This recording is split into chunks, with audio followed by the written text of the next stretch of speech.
semuanya, senang bertemu kembali dengan kalian hari ini. Kali ini renungannya berjudul Yang Muda atau Yang Tua. Jika kalian disuruh memilih buah, apakah kalian memilih yang masih muda atau yang sudah tua? Tergantung buahnya, bukan? Kalau buah kelapa, kita akan memilih kelapa yang muda. Tapi kalau rambutan, kita akan memilih rambutan yang sudah tua. Nah, bagaimana dengan orang? Jika ada dua orang dokter yang tidak kamu kenal, kamu milih yang mana? Dokter yang sudah tua dan hampir pensiun atau dokter yang masih muda yang baru lulus?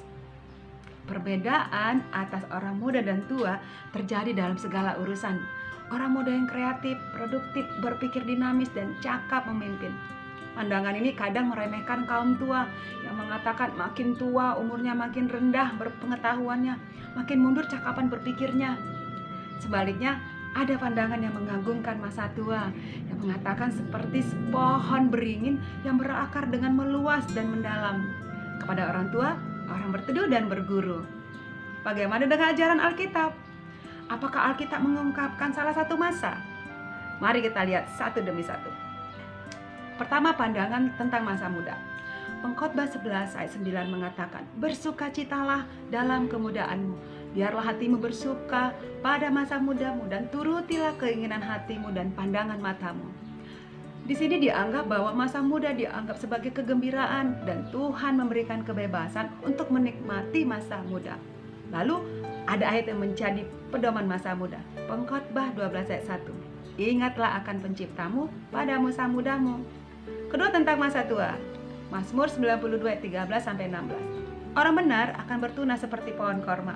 Pada masa tua pun mereka masih berbuah. Pemazmur hendak berkata bahwa masa tua adalah masa menghasilkan buah yang bermutu. Apa tujuan berbuah pada masa tua? Yaitu untuk bersaksi kepada generasi anak dan cucu tentang kebenaran dan kesetiaan Tuhan. Jadi Alkitab tidak menggantungkan masa muda lalu meremehkan masa tua, dan juga sebaliknya tidak menggantungkan masa tua lalu merendahkan masa muda. Yesaya 46 ayat 3-4 merangkum sikap Tuhan terhadap masa muda dan masa tua. Pertama, Allah adalah Tuhan atas masa muda dan masa tua. Dia berdaulat dan pemilik hidup kita di masa muda dan di masa tua. Kedua, Tuhan memelihara hidup kita di masa muda dan masa tua secara terus-menerus. Tuhan hadir secara aktif di sepanjang kehidupan kita.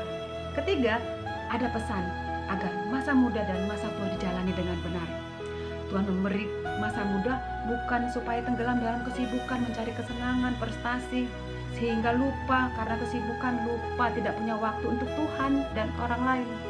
Dan juga pesan ini diberikan kepada masa tua, yaitu masa tua bukan sesuatu yang hanya melihat yang jelek dan menjengkelkan, bukan untuk mengeluh, tetapi untuk melihat hal-hal yang baik, yaitu Tuhan sungguh telah bermurah hati dan tidak membiarkan sendirian menjalani masa tua, melainkan Tuhan yang selalu menggendong. Baik masa muda dan masa tua, Alkitab menegur sekaligus menghibur. Baik masa muda dan masa tua masing-masing memiliki bahaya dan indahnya masa itu. Lantas apa hubungannya renungan ini dengan kami, Kak Masa? Kami kan masih anak-anak. Adik-adik, kalian akan berjalan menuju ke arah masa muda dan akhirnya juga nanti memasuki masa tua. Setidaknya sebelum kalian memasukinya, kalian sudah memiliki pemahaman tentang dua masa itu. Artinya Tuhan mendukung, menjunjung, menggendong kita dari masa anak-anak, masa muda, sampai nanti kita masa tua. Demikian renungan Kak Masta. Kita berdoa. Tuhan Yesus, kami percaya Engkau selalu bersama kami dalam setiap masa kehidupan kami. Amin. Yesus berkati. Shalom.